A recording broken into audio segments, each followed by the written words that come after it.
You are convinced that you have her completely figured out.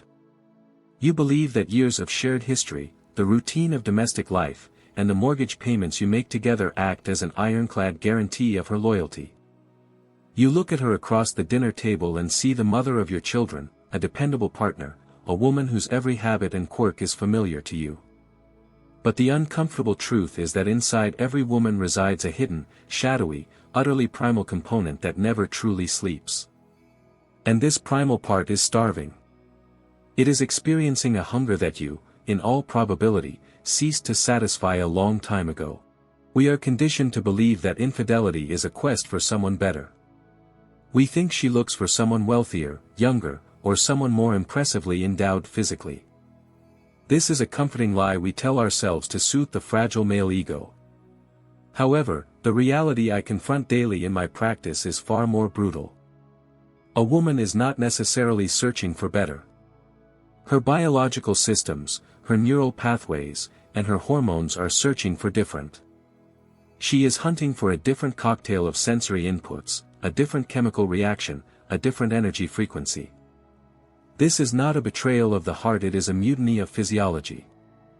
And today, we are going to dissect this process with surgical precision. I am going to hand you 5 physical elements, 5 sensory markers that she subconsciously hunts for in the body of another man. We will dismantle this mechanism just as a mechanic strips down a seized engine to find the fault. But I must issue a warning.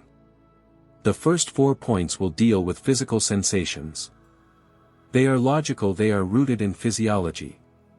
But the 5th point. The 5th point is the reason why even the most devoted wives dismantle perfect families overnight. It is the secret ingredient they will not confess to, even under duress. It is that shadow self the great psychologists of history whispered about, and if you fail to grasp this 5th element, you will lose this game before you have even made your first move. If you are prepared to stare the truth in the face, however harsh or cynical it may appear, hit the like button right now. Let this be a signal to me that we are speaking the same language of masculine honesty and that we are not afraid to gaze into the abyss of human nature. And one more crucial detail. I need to understand exactly who is sitting on the other side of this screen.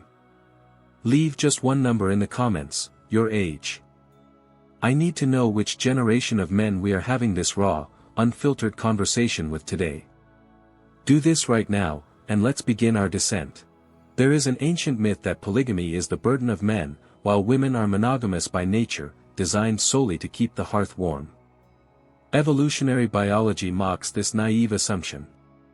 The female body is a sophisticated biological laboratory that is perpetually scanning the environment in search of genetic variety.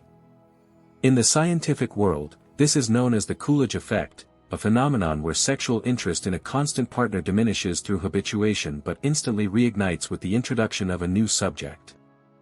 And if you believe this law applies only to lab rats or primates, you are profoundly mistaken. Inside your refined, intelligent spouse slumbers that same archaic instinct, demanding a refresh of the genetic database. Today, we are going to analyze her secret menu. That forbidden menu she samples in her deepest fantasies, and sometimes, in reality, while you remain convinced that everything is fine between you. Chemical reboot, the hunger for a foreign scent. The first thing she hunts for in another man exists beyond the realm of visual aesthetics. It is not about six-pack abs or the width of his shoulders. It is something that strikes directly at her limbic system, the most primitive part of the brain responsible for raw emotion and sexual drive. She is seeking a different olfactory profile. And we are not discussing expensive colognes or the scent of shower gel. We are talking about the basic, animalistic chemistry of the body that cannot be counterfeited. Her nose is her primary sexual organ, the most honest and ruthless detector of biological compatibility. And the harsh reality is that this organ is bored of you. It is demanding a system reboot. The illusion of hygiene and the good husband fallacy. A man who has been married for a decade or two often makes a fundamental calculation error. He assumes his woman values his immaculate grooming and sterility. He shaves with precision, uses the same deodorant she bought him years ago, and sincerely believes that the scent of freshness is the key to maintaining attraction. But this is a trap. Her brain, her ancient biological firmware, interprets this sterility in a completely different way. The scent of cleanliness and predictability is the scent of safety. And safety is the absolute assassin of erotic tension. Think back to the dawn of your relationship. Back then, she was drawn to you by an invisible force. You could return from a grueling workout, and she would greedily inhale your sweat. You could skip shaving for days, and she would rub her face against your rough stubble. In those days, your scent was the quintessence of masculinity to her, a signal that she was dealing with a male, not just a human being. But nature is merciless. After years of cohabitation, sleeping under the same sheets, and exchanging microflora, her receptors suffer from fatigue. This is what science calls olfactory adaptation. Her brain begins to categorize your scent as the scent of kin. It is the smell of safety, comfort, and stability. It is the smell of a father or a brother, but not a mating partner. Sigmund Freud, the father of psychoanalysis, argued that civilization is merely a thin veneer over a boiling cauldron of instincts. And this cauldron demands spice. Your predictable, clean, appropriate scent is the odor of civilization. Her body, however, craves barbarism. The science of smell, the genetic scanner in her nostrils. Let us dive deeper into the biochemistry of this betrayal. Every human being possesses a unique genetic signature, the major histocompatibility complex, or MHC. This complex governs the immune system. And, most fascinatingly, it dictates our individual body odor. Studies conducted as far back as the 90s revealed a shocking truth: women subconsciously select men whose MHC is vastly different from their own. Why? Because the mating of two distinct immune systems provides the offspring with the most robust defense against disease. This is pure evolutionary pragmatism at work. How does she calculate this? Through scent. Her nose is a hypersensitive genetic scanner. When she first met you, your alien scent was a beacon to her: here he is. A genetically viable partner. He will provide strong offspring. But after years of domestic life, your scent, mingled with the smell of your shared house, your shared diet, your shared laundry, ceases to be alien. It transforms into ours. And her scanner begins to sound the alarm. It no longer perceives you as a source of genetic novelty. It perceives you as a genetic relative. And nature, as we know, strictly forbids mating with kin. This is an ancient mechanism to prevent incest, operating entirely at the chemical level. The chemistry of the lover, androstenone as a narcotic. And then, another man enters her orbit. He might be inferior to you in every logical metric. Less successful, less intelligent, less conventionally handsome. But he possesses one undeniable advantage: he smells different. When she stands near him, her nostrils flare not by accident, but by design. She is inhaling molecules of androstenone, a component of male sweat produced during the breakdown of testosterone. For a woman in the ovulation phase, when her body is biologically primed for conception, this scent acts like a potent narcotic. It lights up the areas of her brain responsible for sexual arousal. She may not even realize this consciously. She might wrinkle her nose and tell her friends he smells of tobacco and trouble. But her body has already made the decision. Her physiology begins to prepare for the act. Let's be honest and add a dose of physiological reality. A husband's smell is the smell of the home. It is the smell of the laundry detergent she purchased. It is the smell of the dinner you shared. It is the smell of predictability. A lover's smell, on the other hand, is always a chemical assault. It is a sharp, musky, often logically unpleasant aroma that nonetheless forces her heart to race. It is the scent of a predator from a different forest. And it is precisely this contrast that drives her to madness. She is seeking an opportunity to reset her receptors, to breathe in something that doesn't smell of mortgage payments and parent-teacher meetings. The sensory anchor: how a stranger's scent becomes an obsession. The great psychologists of the past, delving into the unconscious, posited that a woman seeks a force in a man capable of overwhelming her.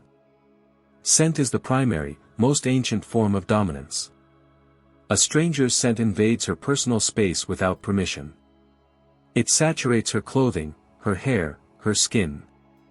And later, returning to the safety of her home, she detects this lingering trail on herself like a secret brand, a mark of belonging to something illicit. This triggers a massive release of dopamine. She feels vibrantly alive simply because she is inhaling this foreign air. Picture the scenario. She spends an hour in a room with another man. Nothing physical occurs. Just conversation. But his scent clings to her scarf. In the evening, at home, while sorting her things, she accidentally brings the scarf to her face. In that instant, her body experiences a phantom orgasm. Her brain instantly reconstructs the scene, her pupils dilate, her pulse quickens. This scent becomes a sensory anchor, a trigger that initiates a cascade of physiological reactions. She begins to hunt for this scent. She will recall it in the dead of night. She will try to isolate it in a crowd. It becomes her fixation. The more domesticated, sterile, and predictable you become, the more intensely she is pulled toward this primal, unwashed, animalistic aroma of another male. She cannot control it. It is akin to thirst. If you offer her only distilled water, she will eventually go in search of a salty, tart, perhaps even bitter beverage that makes her feel something real. The irony is that you, in your strive to be perfect, clean, and correct, are pushing her to seek out this filth. But scent is merely the prelude. It is the initial signal that unlocks the fortress gates. It tells her body, here lies potential. Here lies novelty. Once the chemistry takes hold, a second, equally powerful factor enters the game. A factor that concerns the largest erogenous zone on her entire body, her skin. She begins to hunger for different hands. And what she desires to feel from them might shock you. A different map of caresses, the hunger for other hands. The second point of our anatomical dissection concerns the surface of her body. The skin is a vast sensory organ, and it possesses a remarkable memory. Over the years of your marriage, her skin has memorized your hands. It knows the weight of your palm, the temperature of your fingertips, the pressure you apply. Your touch has become background noise to her nervous system. Like the sensation of clothing you wear all day and cease to notice. It is comfortable, it is reassuring, but it no longer generates an electrical spark. Her body has adapted to you just as the eyes adjust to a dimly lit room. She sees everything, but the vividness is gone. In another man, she is seeking a different map of caresses, a new topography of touch. She craves for someone to carve a completely new, audacious path across the familiar landscape that you have mapped so thoroughly. The law of compensation, why the good guy loses to the bad boy. Here, a brutal law of compensation comes into play, one often discussed by Carl Gustav Jung. Each of us possesses a persona, the social mask we present to the world, and a shadow, our hidden, repressed, often dark side. In marriage, you likely cultivate the role of the good guy. You are considerate, gentle, predictable. Your touch is respectful. You stroke her to soothe. You hug her to offer support. You hold her hand to provide security. But the more radiant your persona of the good husband becomes, the more ravenous her shadow grows.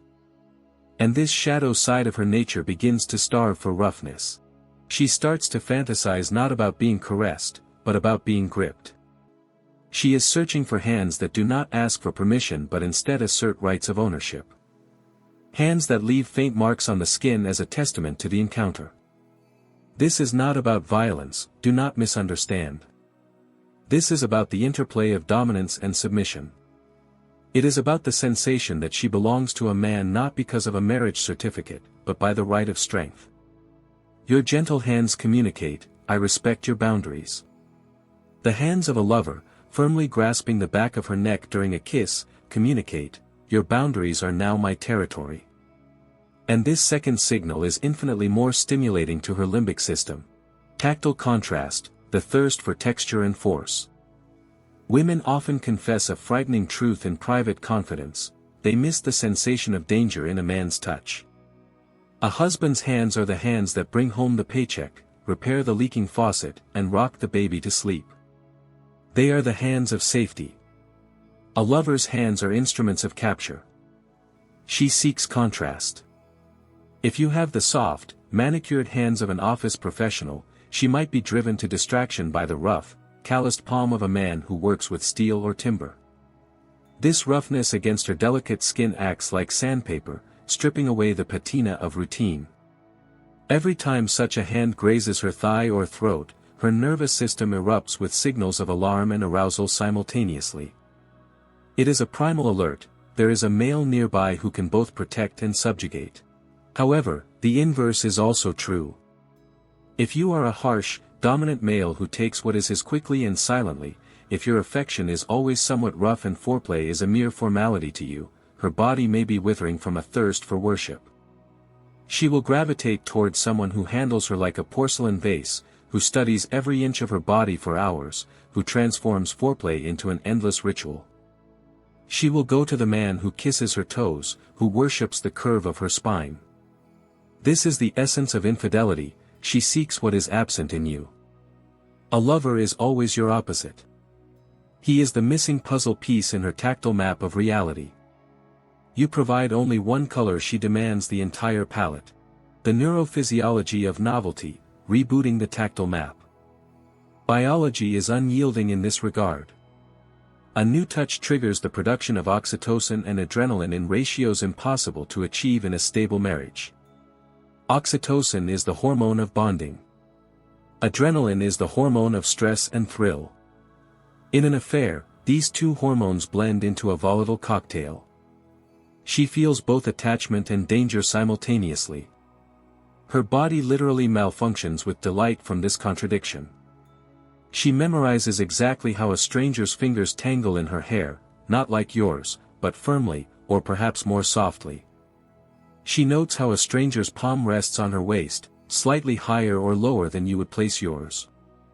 These seemingly trivial details create an effect of novelty comparable to exploring a virgin continent. She feels like an explorer, and more importantly, she feels new under these hands. Your hands know her body like an old, well-read book. You know the location of all her erogenous zones, and you press them like buttons in an elevator to get to the desired floor. But foreign hands read her like a suspense thriller, page by page, with trembling anticipation. They might miss the main button but accidentally discover a new one she didn't even know she had.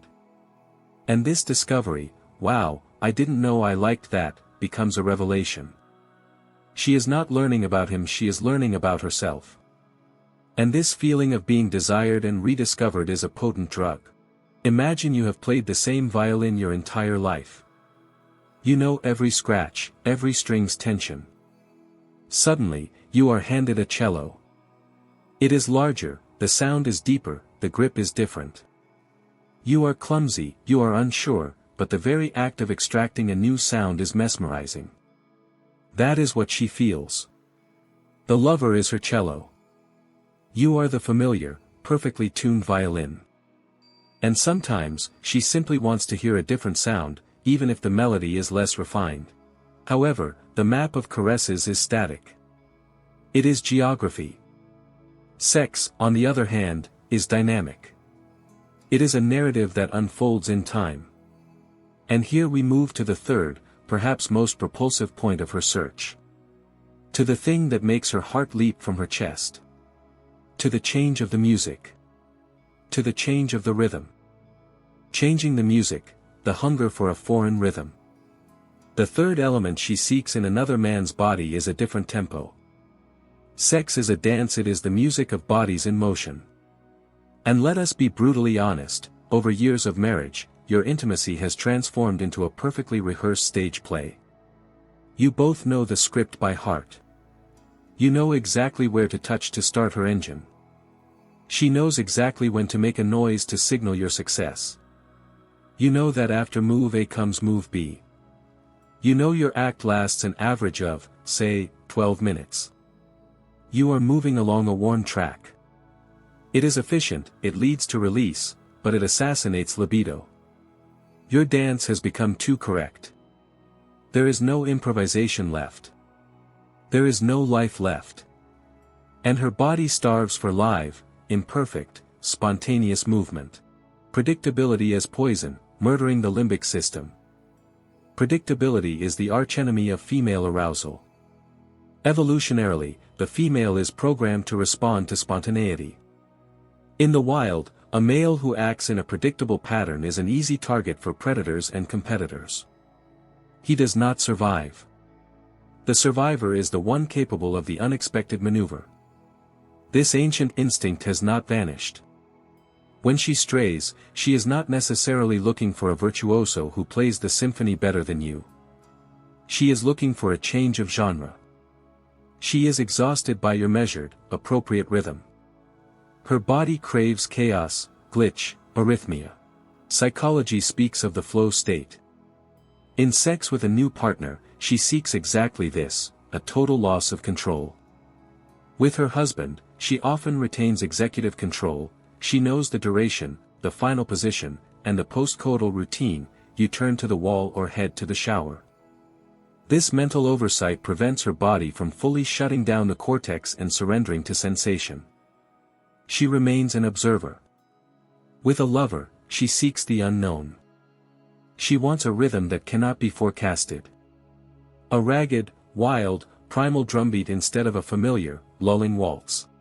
Animal urgency and ritual intimacy. Men often make the mistake of trying to become technical marathon runners. They devour articles on how to prolong the act, how to induce multiple orgasms, turning sex into a job performance. But the truth is that a quick, almost animalistic, clumsy encounter in the back seat of a car with a lover, where everything concludes in 10 minutes, can provide her with more emotional fuel than an hour of sophisticated lovemaking with her husband in silk sheets. Why? Because it contains the element of animal urgency. It possesses a rhythm of passion that cannot wait.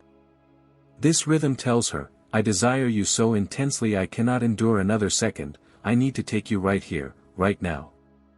Whereas the measured marital rhythm often implies, today is Saturday, intimacy is on the schedule, let us fulfill our marital obligations.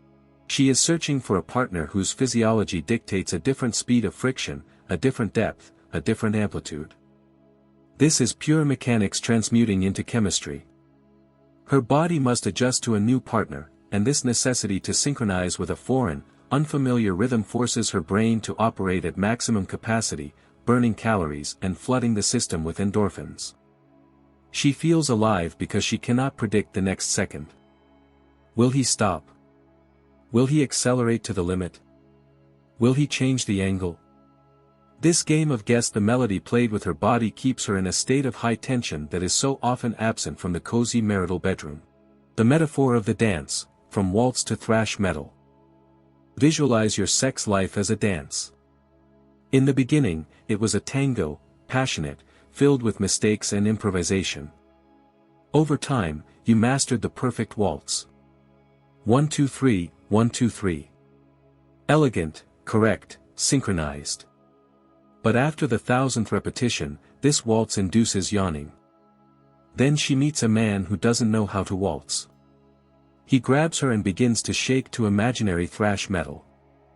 It is clumsy, it is rough, it is objectively ugly. But her body, weary of 1 2 3, suddenly awakens. It senses primal energy. She stops caring how she looks. She simply moves, surrendering to this chaotic, jagged rhythm. And this experience feels like a gasp of fresh air to her drowning senses. You will find this level of depth in every single one of my breakdowns. If this is the hard-hitting, truthful approach you have been searching for, now is the perfect moment to subscribe to the channel. We do not smooth over the rough edges here, we cut them open to see what's inside. A husband often fears being bad in bed. He fears doing something wrong, causing discomfort, appearing selfish. Thus, he selects a safe, proven, average rhythm. A lover, however, often acts out of pure selfishness. He moves how he wants to move. And the paradox is that this selfish, animalistic rhythm turns out to be exactly what she was missing. She is tired of you constantly trying to please her. She wants a man to simply take what is his, forcing her to adjust to his pressure, to his energy. She wants to feel led in this wild dance, not to be an equal partner sharing responsibility for the outcome. But rhythm and touch are still external factors. They are what happens to her body. We are now approaching a zone where biology becomes explicit and perhaps a bit shocking for the uninitiated. We are approaching the fourth point. To what she tastes, in the literal sense. And here, many male illusions are shattered. The forbidden taste, the hunger for foreign chemistry. The fourth marker she seeks is taste. I ask you now to discard your squeamishness and view this through the lens of a biologist. A woman's mouth is not merely an organ for speech or nutrition. It is a complex chemical laboratory. The mucous membrane of the mouth is saturated with receptors that conduct an instantaneous chemical analysis of a partner. A kiss for her is not romance. It is the sampling of genetic material. Through a partner's saliva, she extracts data about his hormonal profile, his health status, and, as we discussed, his unique genetic code. The taste of another man is stored in her reflex memory, deeper than a phone number or the color of eyes.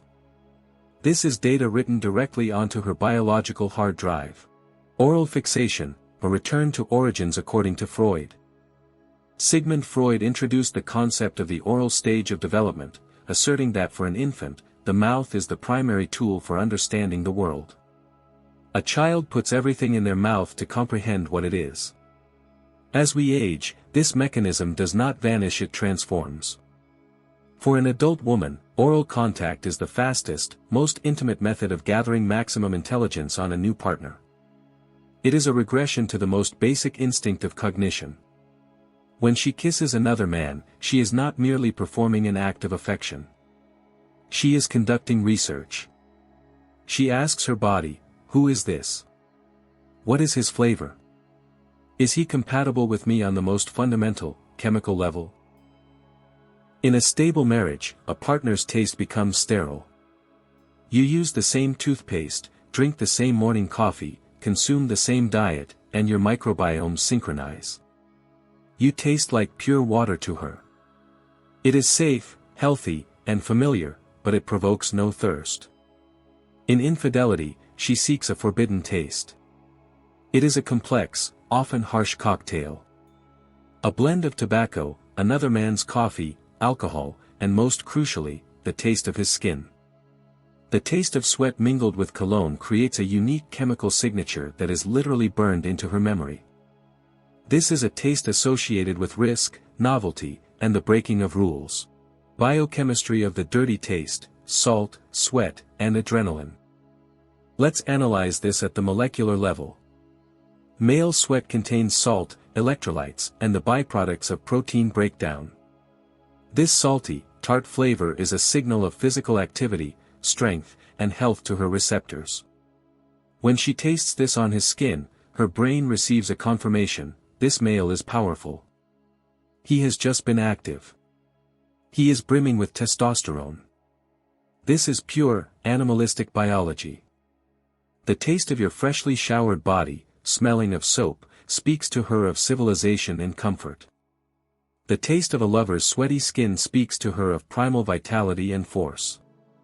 And at specific moments in her hormonal cycle, she will crave the latter with an intensity that defies logic. This taste becomes an anchor. Returning home to her husband, kissing him goodnight, she may physically experience the phantom taste of the other man. And this contrast between the bland domestic male and the salty wild male destroys intimacy faster than any argument. She may lie next to you, but her gustatory memory transports her back to another bed, another car, another kitchen table. This is what she recalls in the dark, swallowing quietly. It is the strongest sensory imprint, one that is nearly impossible to scrub away. Breaking taboos, taste as a form of submission and power. Furthermore, taste is a game of boundaries. Many men who have survived a wife's betrayal are horrified to discover that she performed oral acts with her lover that she deemed unacceptable or dirty within the marriage. The reason is simple: there was a different taste that disengaged her moral brakes and engaged the mode of a female exploring new territory with her tongue. Consuming this taste, she commits a ritual violation of boundaries, a breaking of taboos. It gives her the sensation that she is doing something wrong, something forbidden, but it is precisely this filth that fuels her libido. This is the highest form of biological exploration. She is literally tasting another life. And if this taste proves vivid enough, it becomes a symbol of freedom for her. Freedom from the role of the good wife, the decent woman. This is her private rebellion occurring at the most intimate, molecular level. She is not just cheating on you. She is cheating on the version of herself you are accustomed to seeing. She is tasting her own shadow side. But even taste is merely chemistry. It is the prelude to the main event. We have arrived at the fifth point. That secret element I warned you about at the start. It is not about the body. It is not about chemistry or physics. It is about who she becomes in his hands. It is about the psychology of power. We are approaching the solution to the ultimate intrigue, her search for a different role, a different reflection in a man's eyes. The shadow unleashed, the hunger for a different self. The fifth point. The most critical. The most destructive. The irony lies in the fact that when a woman cheats, she often looks into the body of another man not to find him. She looks to find herself. A different self. That version of her personality that is blocked, repressed, or simply unneeded in your marriage. Psychologist Carl Jung termed this the shadow, the sum of all our repressed desires, instincts, and character traits we deem bad and hide from society. Marriage is a theater of social roles. And in this theater, she was likely assigned a very specific, very narrow role. Her shadow has begun to suffocate backstage. She is seeking different power and a different role. The scripted prison, the trap of the good wife role. Observe your family from the outside. Who is she in that structure? Most likely, she is the mother. She is the manager. She is the responsible partner. She decides what to purchase, where to vacation, how to medicate the children. The crushing weight of control and responsibility rests on her shoulders. You see her as a reliable rear guard, a rock, a foundation. But inside this rock is trapped a little girl who is exhausted from making decisions and wants someone else to decide for her. Inside this mother sits a depraved mistress who wants to think only of herself and her pleasure. Inside this smart, strong woman hides a naive girl who wants to be led by the hand. Marriage cements roles. Infidelity shatters them. In the body of another man, she seeks the chance to tear off the mask. If at home she is the strong woman carrying the world on her back, then in the arms of a lover, she will hunt for the role of a submissive slave. She will gravitate toward the man who silences her with a kiss, who doesn't ask "honey, what are we doing?" but simply flips her over and takes what he wants. She seeks total submission because she is lethally exhausted from dominating in everyday life. A lover for her is an instrument of absolving responsibility. With him, she is free to be weak, foolish, debauched, irresponsible. She can be anyone, as long as it is not mother and not wife. It is her vacation from her own identity. From the self that you and everyone else are accustomed to seeing. The flip side, escaping the weak woman role. The reverse dynamic is also possible. If at home you suppress her, if you are the patriarch who makes every decision while she feels like a beautiful accessory to your life, a piece of furniture, then on the side she will hunt for a boy she can dominate.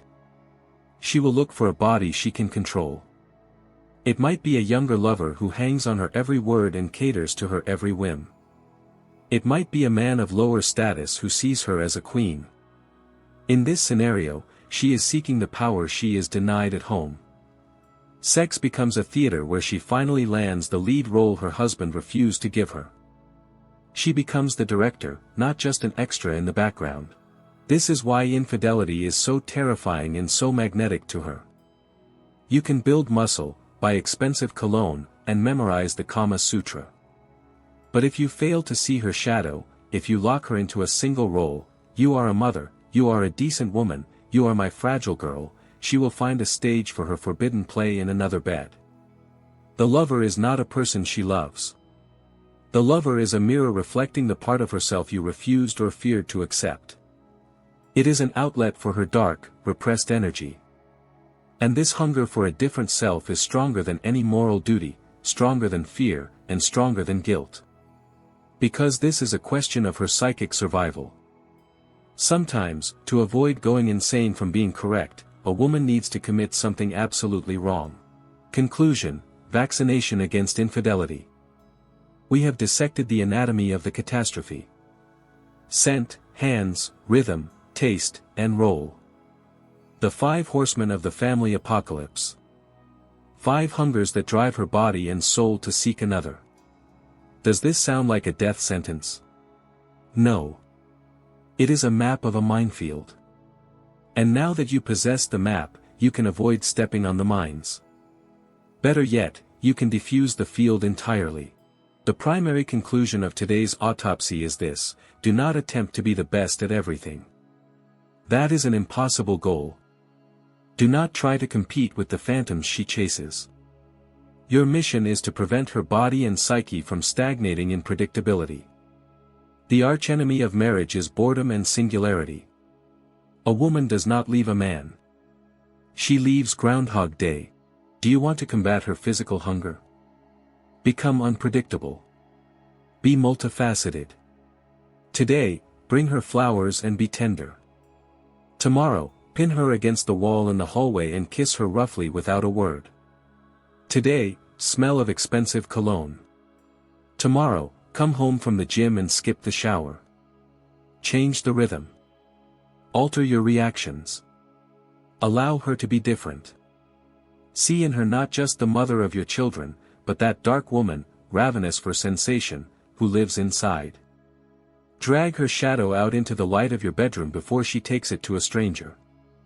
Let her act out all her forbidden roles with you. Become both a caring husband and a rough lover. Become both a master and a submissive servant. Become her entire theater. Because if you do not play these parts with her, someone else will. And you will not like the rules of that game one bit. And now, the main question for you, men. I have shared my experience and observations. But theory is dry without practice. Write in the comments, have you ever encountered a situation where a woman left not for a wealthy or handsome man, but simply for another? For someone who was your complete opposite? Your story could be the cold shower that saves someone else's family. Write it down. I read everything. And do not forget to like this video if this conversation was useful to you. See you in reality.